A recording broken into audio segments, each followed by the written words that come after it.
Le chat du dimanche.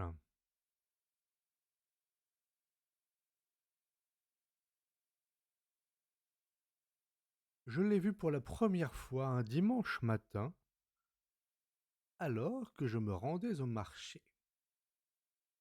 Il était assis sur le rebord de ma fenêtre, comme s'il avait toujours été là, le roi de ces lieux. Un chat roux, massif, aux yeux jaunes perçants, et au pelage hirsute, un peu comme s'il sortait d'un vieux film français mal restauré.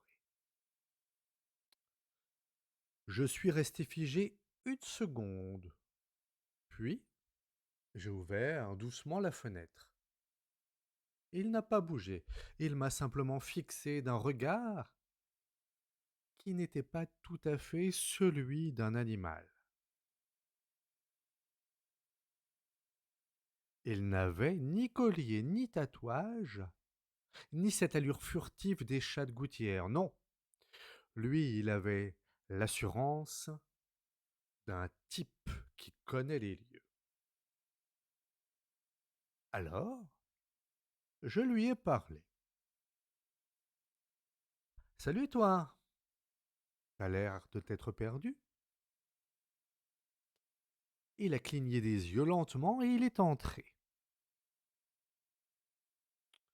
Je sais pas pourquoi je l'ai laissé faire. D'habitude, je suis du genre à hésiter 2 jours avant d'arroser une plante qu'on m'a offerte. Mais là, c'était comme si il m'avait invité chez moi.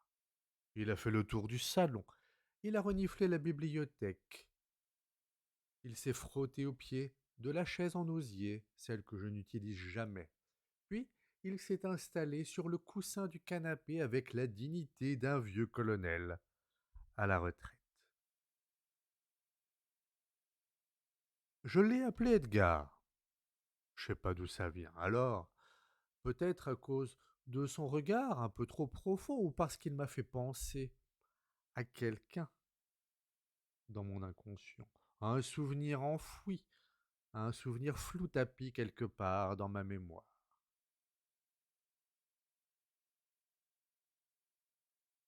Les jours suivants, le même manège. Edgar est revenu. Toujours le matin, toujours avec cette régularité étrange des rendez-vous qu'on ne fixe jamais vraiment. Il ne demandait rien, pas de croquettes, pas de caresses. Il venait, s'asseyait, et il me regardait écrire. Parce que j'écris, oui. Enfin, j'essaie. Depuis des mois, je traînais sur le même manuscrit une histoire de famille lourde, pleine de silence, de choses qu'on ne dit pas, et qu'on ne veut surtout pas écrire. Le genre d'histoire qui gratte de l'intérieur. Et puis Edgar s'est installé dans mon quotidien comme un rappel muet, un spectateur exigeant. Et bizarrement, j'ai recommencé à écrire. Un peu chaque matin. Une page, 3 pages. Comme si le simple fait de le savoir là, immobile, à mes côtés, m'autorisait à avancer. Un jour, j'ai remarqué qu'il s'intéressait à un tiroir, celui du buffet, que j'ouvrais très rarement. Il restait planté là, son petit museau tourné vers la poignée, la queue battante. Alors, j'ai fini par céder. À l'intérieur, dans un des tiroirs, des vieilles photos jaunies, des lettres, puis une boîte en métal contenant une mèche de cheveux et une photo, surtout. Une vieille photo, un cliché, en noir et blanc. 3 enfants dans un jardin. L'un d'eux, d'ailleurs, me ressemblait. Il y avait un chat en arrière-plan, un chat roux. Alors, un frisson me parcourut. Cette photo datait de bien avant ma naissance, en 1973. Elle portait au dos un simple prénom, Aimé. Je n'ai jamais connu personne de ce nom, pas d'Aimé dans ma famille, et même pas d'Aimé dans le quartier. Le lendemain de cette découverte, Edgar n'est pas venu, ni le surlendemain.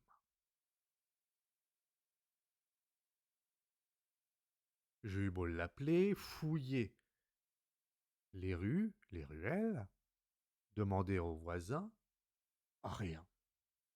Disparu, volatilisé, comme il était apparu. Allez savoir pourquoi je me suis senti idiot, un peu vide, comme si j'avais perdu un compagnon de route. J'ai même rêvé de lui, enfin, je crois. Dans ce rêve, il me parlait, ou du moins il pensait très fort.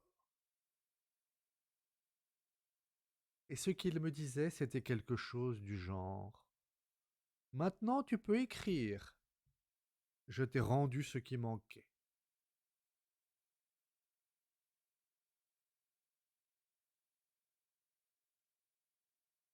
Depuis lors, le manuscrit avance, petit à petit, lentement mais sûrement, dirait-on. Parfois, je regarde cette chaise en osier. Je crois percevoir au loin un miaulement ou le bruit doux d'une queue de chat contre le parquet. Je n'ai jamais recroisé Edgar, mais je garde cette photo près de moi, ainsi que la boîte.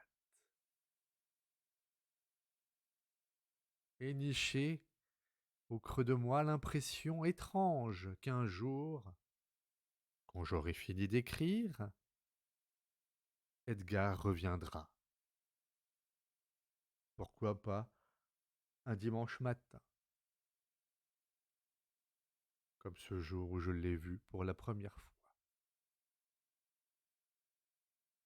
Et peut-être que cette fois, ce sera à lui de me raconter son histoire.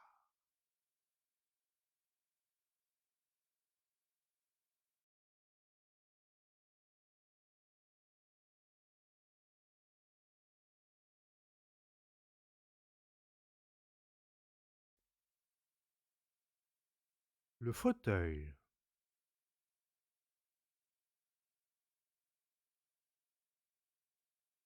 Je ne sais plus exactement à quel moment il est entré dans ma vie, ce fauteuil.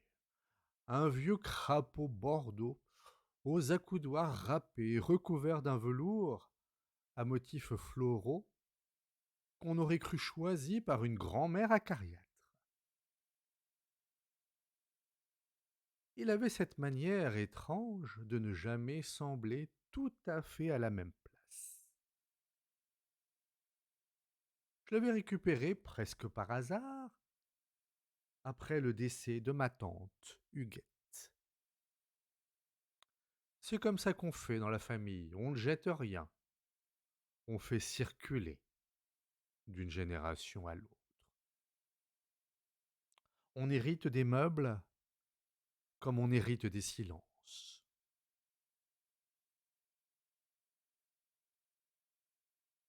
Je l'ai placé dans un coin du salon près de la fenêtre, un peu pour la lumière et un peu pour l'oublier.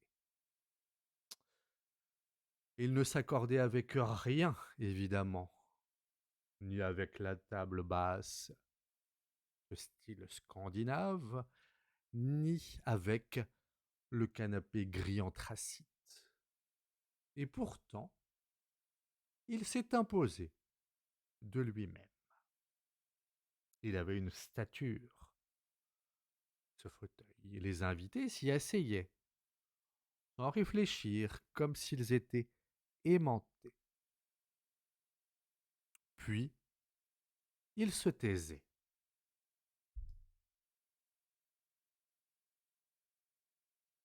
Ce petit manège a commencé avec mon voisin, Jacques, un homme jovial, incapable d'enchaîner 2 phrases sans faire une blague, parfois drôle, parfois pas.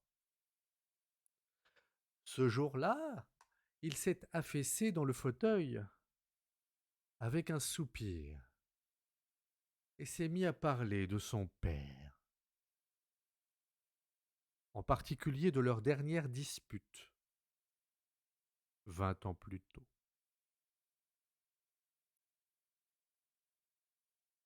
Il avait les yeux humides en évoquant ce souvenir. Je l'ai regardé stupéfait. Il s'est levé au bout de 10 minutes, comme s'il était sorti d'un rêve. Bizarre ton fauteuil, a-t-il murmuré.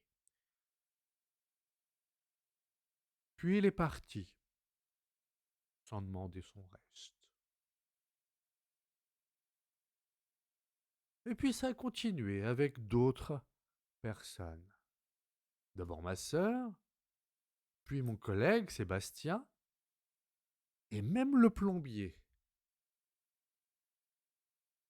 Tous ceux qui s'y asseyaient finissaient au bout de quelques minutes par confesser un secret, raconter une douleur ancienne ou un regret. Et ils arboraient sur leur visage toujours le même air, comme s'ils étaient un peu moins lourds en se relevant, comme soulagés d'un poids.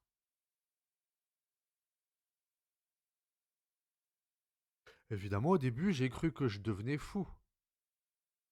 J'ai même envisagé de le vendre.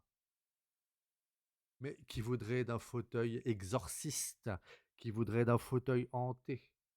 Alors, en réfléchissant un peu, j'ai fait le lien. Tant tu guettes. Ouais, c'était elle, sans aucun doute.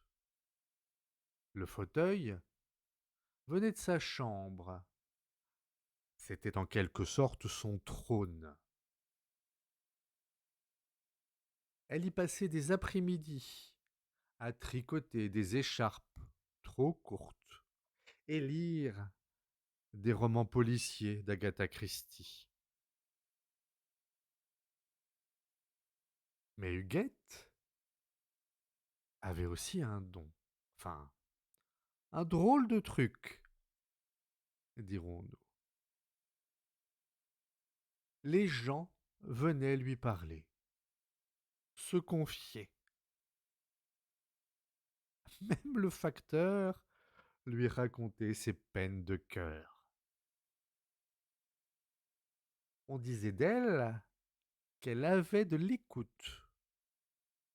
Moi, je dis surtout qu'elle avait un fauteuil magnétique.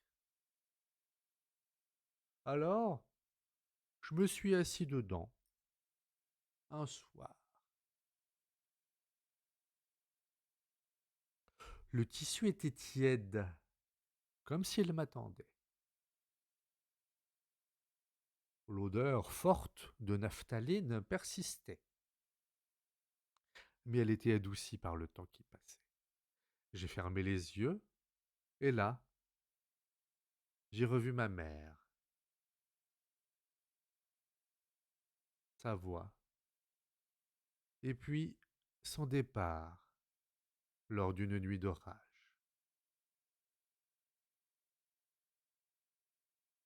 Je ne me souvenais même pas que je pleurais encore.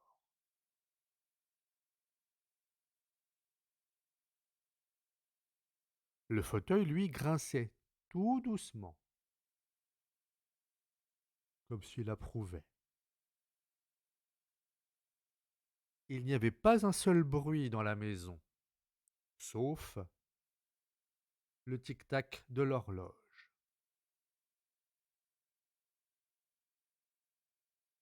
J'étais seul, désespérément seul,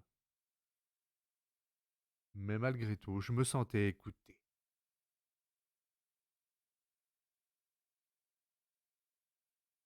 Depuis, ce fauteuil, je ne l'ai plus déplacé. Je l'époussette, doucement. Je lui parle parfois. Il m'arrive même de le remercier.